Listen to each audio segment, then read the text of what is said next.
Aksi penganiayaan lantaran pelaku tersinggung kajian Ustadz tentang bahaya mengkonsumsi narkoba dan perzinahan. Ada satu hal yang sering terjadi, tapi jarang benar-benar kita sadari. Bukan karena kita tidak tahu, tapi karena kita terlalu sibuk membenarkan diri.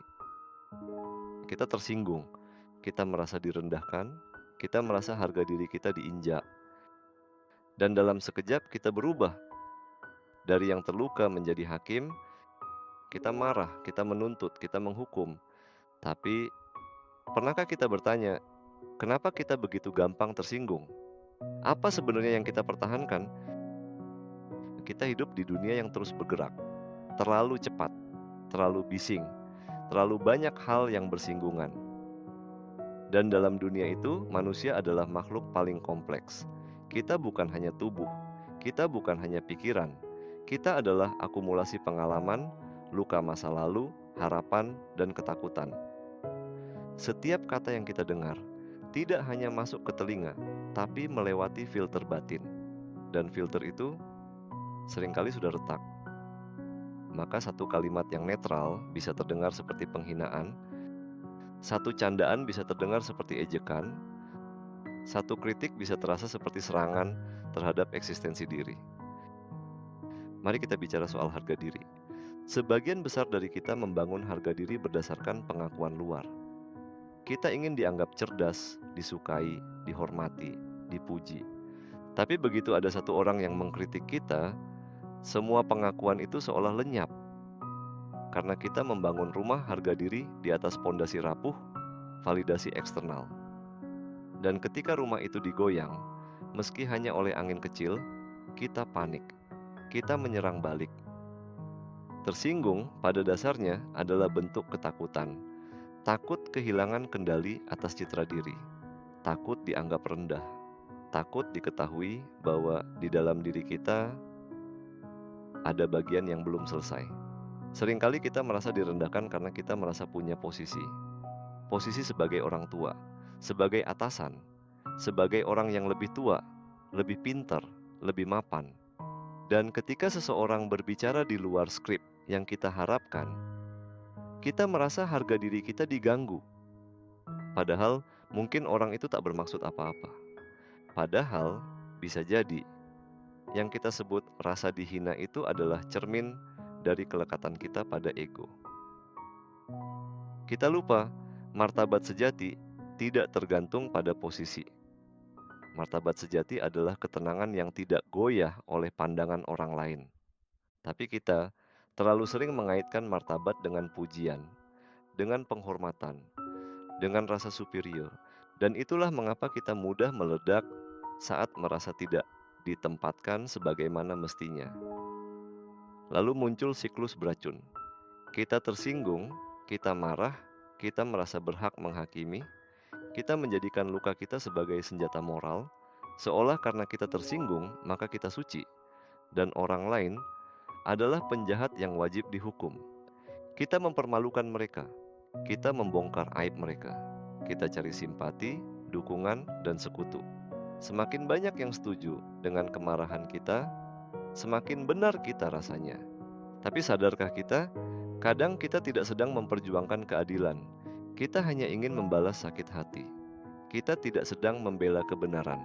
Kita hanya ingin merasa lebih tinggi.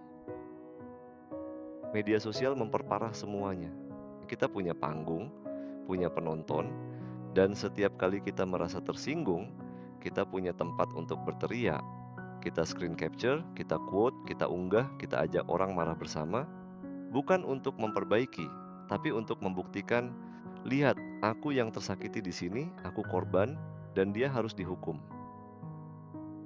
Kita mengubah rasa tersinggung menjadi amunisi untuk cancel culture. Kita tidak ingin klarifikasi, kita ingin hukuman, kita tidak ingin diskusi, kita ingin kemenangan moral. Padahal, semakin sering kita merasa tersinggung, semakin kita menggantungkan ketenangan batin kita pada perilaku orang lain. Dan itu adalah bentuk ketidakbebasan. Ada satu lagi yang lebih dalam. Terkadang kita bahkan butuh untuk tersinggung. Karena dari rasa tersinggung itu, kita merasa hidup, merasa penting, merasa punya peran, tersinggung menjadi identitas baru, peran sebagai korban. Dan ketika peran itu melekat terlalu lama, kita lupa bagaimana rasanya berdialog tanpa kecurigaan, kita lupa bagaimana rasanya memaafkan, kita lupa bahwa manusia, termasuk kita, punya kemungkinan untuk salah paham. Tapi mari kita tarik napas, mari kita jujur pada diri sendiri. Bukankah kita semua pernah salah bicara, pernah menyakiti tanpa sadar, pernah bercanda kebablasan, pernah menilai seseorang tanpa tahu kisah hidupnya? Kalau kita pernah melakukan semua itu, kenapa kita tak memberi ruang bagi orang lain untuk juga keliru? Kenapa kita begitu cepat menghakimi tapi lambat mengerti?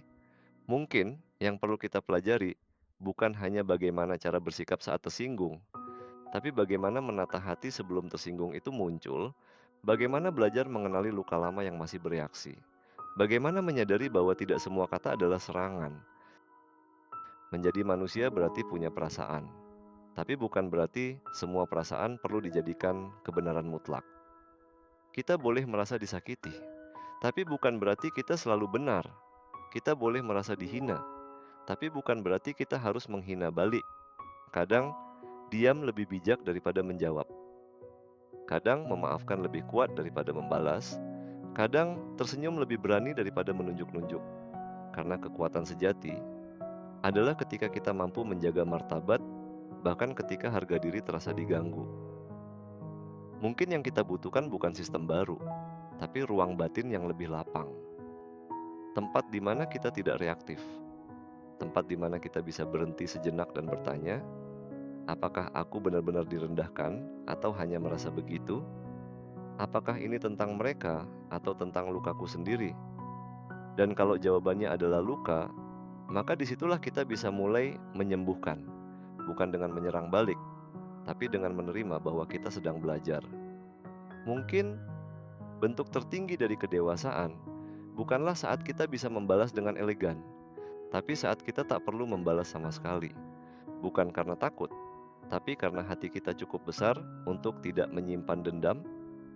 Tersinggung adalah sinyal bahwa ada bagian dalam diri kita yang belum selesai. Tapi itu bukan alasan untuk menghancurkan orang lain. Kita bisa marah tanpa kehilangan arah. Kita bisa kecewa tanpa menghancurkan. Karena dalam dunia yang terus gaduh, yang paling tenanglah, yang paling merdeka, jangan biarkan satu kata orang lain mengambil seluruh ketenangan hidupmu. Karena pada akhirnya, yang mengendalikan harga dirimu bukan mereka, tapi kamu.